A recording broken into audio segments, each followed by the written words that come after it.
Hello दोस्तों, मैं Manish Gupta gold factor में आपका स्वागत करता हूं। आज हम 11 अगस्त के करंट अफेयर को डिस्कस करेंगे। स्टार्ट करने से पहले अगर आपने हमारे चैनल को सब्सक्राइब नहीं किया है तो सब्सक्राइब कर लीजिए। चलिए स्टार्ट करते हैं। पहला क्वेश्चन है, हाल ही में प्रधानमंत्री नरेंद्र मोदी ने किस द्वीप में सबमराइन केबल कनेक्टिविटी का उद्घाटन किया है? ऑप्शन है अंडमान निकोबार, लक्षद्वीप, अब्दुल कलाम द्वीप या वेलिंगटन द्वीप। प्रधानमंत्री नरेंद्र मोदी ने अंडमान और निकोबार द्वीप में सबमराइन केबल कनेक्टिविटी का उद्घाटन किया है। सबमराइन केबल कनेक्टिविटी ये चेन्नई टू पोर्ट ब्लेयर, जो कि 2312 किलोमीटर है, ये कनेक्टिविटी में यूज होगा। नेक्स्ट हम बात करते हैं सबमराइन OFC यानी ऑप्टिकल फाइबर केबल की, जो कि पोर्ट ब्लेयर को स्वराज द्वीप, little Andaman, car Nicobar, Kamorta Nicobar, long island और रंगट से भी जोड़ेगी। इससे भारत के अन्य हिस्सों की तरह अंडमान और निकोबार को भी तेज और अधिक भरोसेमंद मोबाइल सेवाएं और लैंडलाइन टेलीकॉम सेवाएं मिल पाएंगी। और इस जो प्रोजेक्ट है, इस प्रोजेक्ट की आधारशिला 30 दिसंबर 2018 को पोर्ट ब्लेयर में PM मोदी ने रखी थी। तो और क्या होगा, इससे चेन्नई और पोर्ट ब्लेयर के बीच 2 × 200 GB पर सेकंड की डेटा उपलब्ध हो पाएगी और पोर्ट ब्लेयर व अन्य द्वीपों के बीच 2 × 100 GB पर सेकंड की डेटा इसमें उपलब्ध होगी बैंडविड्थ के साथ। और यह प्रोजेक्ट संचार मंत्रालय के दूरसंचार विभाग के अधीनस्थ सार्वभौमिक सेवा दायित्व कोष के माध्यम से भारत सरकार द्वारा वित्त पोषित है।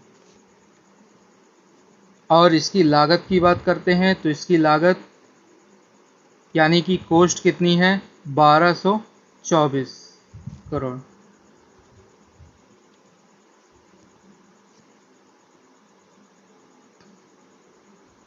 तो यहाँ पास हमारा आंसर क्या हो जाएगा, अंडमान और निकोबार। नेक्स्ट हम बात करते हैं अंडमान और निकोबार की बात कर लेते हैं। तो ये चेन्नई है और चेन्नई से पोर्ट ब्लेयर, चेन्नई से पोर्ट ब्लेयर जो कि 2312 किलोमीटर की कनेक्टिविटी मिलेगी। और पोर्ट अंडमान और निकोबार की बात करते हैं तो पोर्ट ब्लेयर यहाँ की क्या है, कैपिटल है। और भारत का जो दक्षिणतम पॉइंट है वो कौन सा है, इंदिरा पॉइंट। नेक्स्ट है, हाल ही में किसे UPSC का नया चेयरमैन नियुक्त किया गया है? तो UPSC का नया चेयरमैन ऑप्शन है अरविंद सक्सेना, ऑप्शन B है प्रदीप जोशी, ऑप्शन C है मनोज सिंह, ऑप्शन D है गिरीश चंद्र मुर्मू। तो यहाँ हमारा आंसर क्या है, प्रदीप जोशी। इससे पहले अरविंद सक्सेना थे, जिसके बाद अब प्रदीप जोशी UPSC के नए चेयरमैन होंगे। UPSC की बात करते हैं यानी कि union public service commission. UPSC की स्थापना कब हुई थी? इसकी स्थापना हुई थी 24 अक्टूबर 1926 को। नेक्स्ट है, प्रधानमंत्री ने कहाँ राष्ट्रीय स्वच्छता केंद्र का उद्घाटन किया है? तो यहाँ हमारा ऑप्शन है नई दिल्ली, मुंबई, अहमदाबाद, कोलकाता। तो प्रधानमंत्री ने राष्ट्रीय स्वच्छता केंद्र का उद्घाटन किया है। ये कहाँ किया है, नई दिल्ली में। इसके अलावा हम बात करते हैं राष्ट्रीय स्वच्छता केंद्र की। तो इसकी जो पहली बार पीएम ने गांधी जी के चंपारण सत्याग्रह के शताब्दी के समारोह के अवसर पर 10 अप्रैल 2017 को ये राष्ट्रीय स्वच्छता केंद्र को स्थापित करने की घोषणा की थी, जो स्वच्छ भारत मिशन यानी SBM पर एक परस्पर इंटरैक्टिव अनुभव केंद्र है, यानी कि संवादात्मक अनुभव केंद्र। तो यहाँ हमारा आंसर क्या हो जाएगा? नई दिल्ली। नेक्स्ट है, प्रधानमंत्री ने कृषि अवसंरचना कोष के तहत वित्त पोषण की सुविधा का शुभारंभ किया है। इसके तहत कितने रुपए का वित्त पोषण की सुविधा है? ऑप्शन है 5,000 करोड़, 1 लाख करोड़, 50,000 करोड़ या 2 लाख करोड़। तो यहाँ हमारा आंसर क्या है?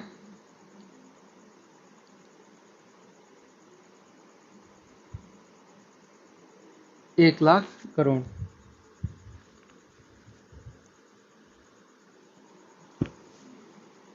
तो ये किस लिए है? कृषि अवसंरचना कोष, यानी कि एग्रीकल्चर इंफ्रास्ट्रक्चर फंड। यह कोष किस लिए है, यानी क्या काम करेगा? तो कटाई के बाद फसल प्रबंधन, अवसंरचना और सामुदायिक कृषि परिसंपत्तियों जैसे कि कोल्ड स्टोरेज, संग्रह केंद्रों, प्रसंस्करण इकाइयों इत्यादि के सृजन को प्रेरित करेगा। तो यहाँ हमारा आंसर क्या हो जाएगा? 1 लाख करोड़। नेक्स्ट है, देश का पहला रेल संग्रहालय कहाँ स्थित है? तो देश का पहला संग्रहालय मैसूर में स्थित है। और रेल संग्रहालय क्यों चर्चा में है? क्योंकि हाल ही में हुबली में देश का दूसरा यानी कि सेकंड रेल म्यूजियम ओपन हुआ है। तो ये कहाँ ओपन हुआ है? नॉर्थ कर्नाटक में ये पहला म्यूजियम है। लेकिन देश का अगर बात करते हैं तो देश का दूसरा म्यूजियम है, जो कि हुबली रेलवे स्टेशन में खोला गया है, Gadag road opposite to central railway. ये इंडियन एक्सप्रेस से हमने ये न्यूज़ को लिया है। तो यहाँ हमारा आंसर क्या हो जाएगा? देश का पहला रेल संग्रहालय मैसूर में स्थित है और देश का दूसरा संग्रहालय कहाँ है? Hubli railway station, Karnataka.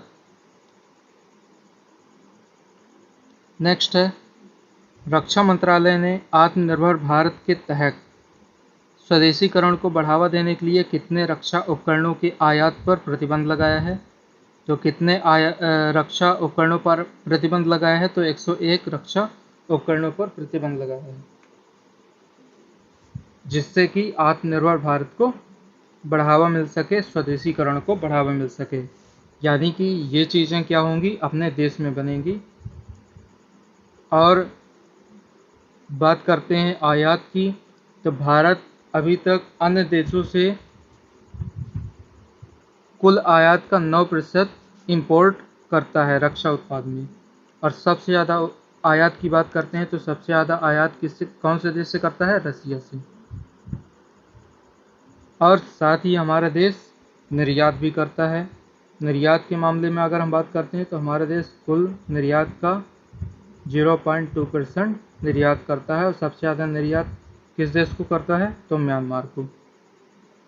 तो इसके लिए हम सेपरेट वीडियो भी बनाए हैं, तो आप वहाँ से देख लीजिएगा। नेक्स्ट है, हाल ही में किस देश ने सबसे पहले कोरोना की वैक्सीन बनाने का दावा किया है? तो ऑप्शन है रूस, अमेरिका, फ्रांस या भारत। तो रूस ने कोरोना की वैक्सीन बनाने का दावा किया है, लेकिन अन्य देश इसका विरोध कर रहे हैं। क्यों कर रहे हैं विरोध इसका? क्योंकि रूस ने, यानी कि 3 फेज होते हैं जब हम कोई देश वैक्सीन बनाता है, तो उस वैक्सीन के ट्रायल के 3 फेज होते हैं, यानी फर्स्ट, सेकंड और थर्ड फेज। तो रूस ने फर्स्ट फेज का ट्रायल कर लिया है और सेकंड फेज का भी ट्रायल कर लिया, लेकिन थर्ड फेज का ट्रायल उसने नहीं किया है और वह अपने कोरोना वैक्सीन को लॉन्च कर दिया है।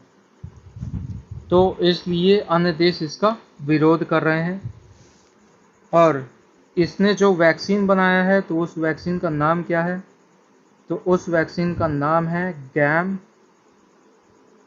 कोविड वैक लियो, वैक्सीन का नाम है। तो ये नाम भी आप ध्यान रखिएगा।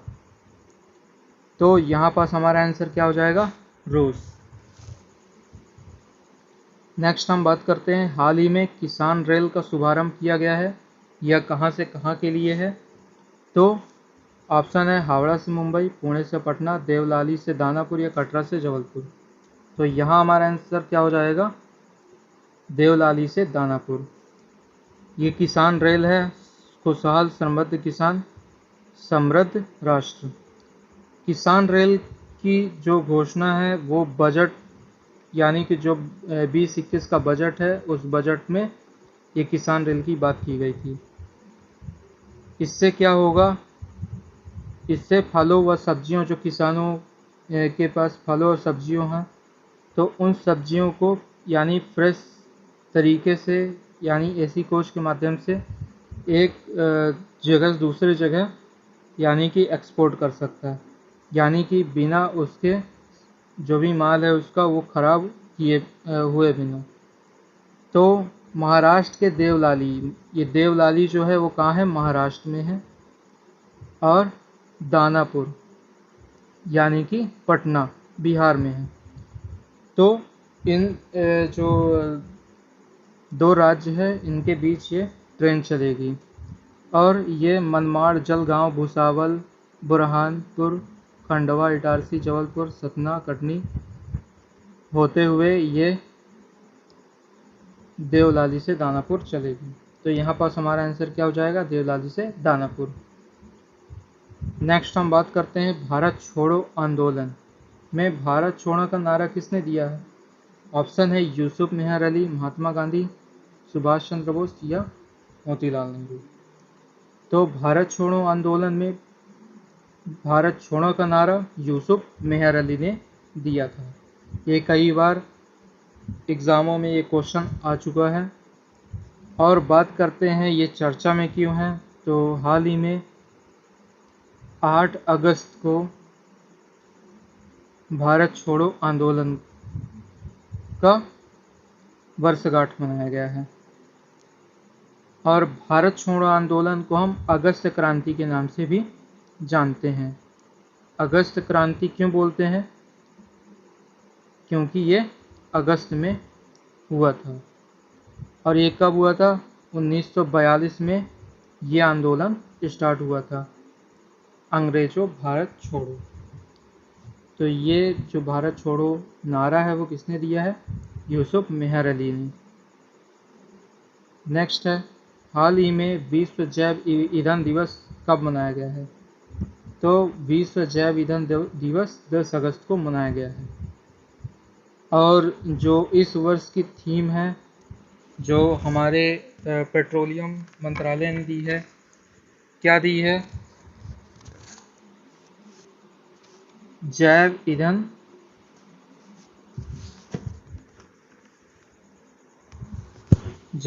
की ओर आत्मनिर्भर भारत।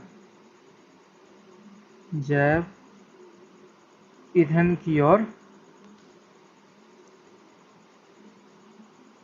आत्मनिर्भर भारत।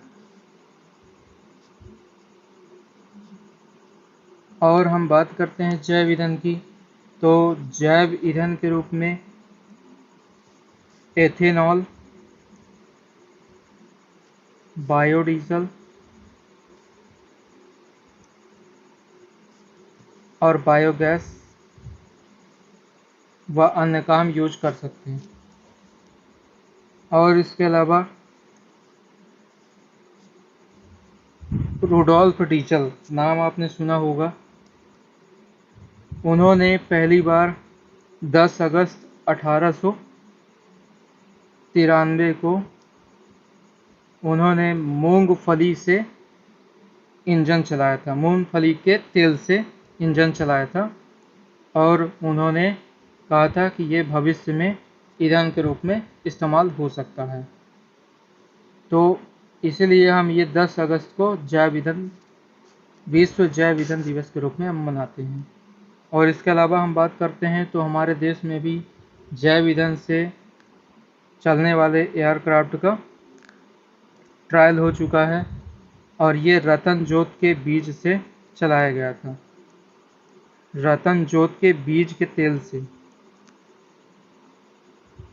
तो आप कमेंट करके ज़रूर बताइएगा कि ये कहाँ से कहाँ के लिए पहला ट्रायल किया गया था।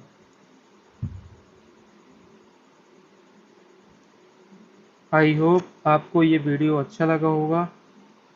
आप हमारे चैनल को, अगर आपको ये वीडियो अच्छा लगता है तो हमारे चैनल को सब्सक्राइब कर लीजिए और बेल आइकन को दबाना मत भूलिएगा, ताकि जब भी हम नेक्स्ट वीडियो को अपलोड करें तो उसका नोटिफिकेशन आपको मिल सके। Thank you.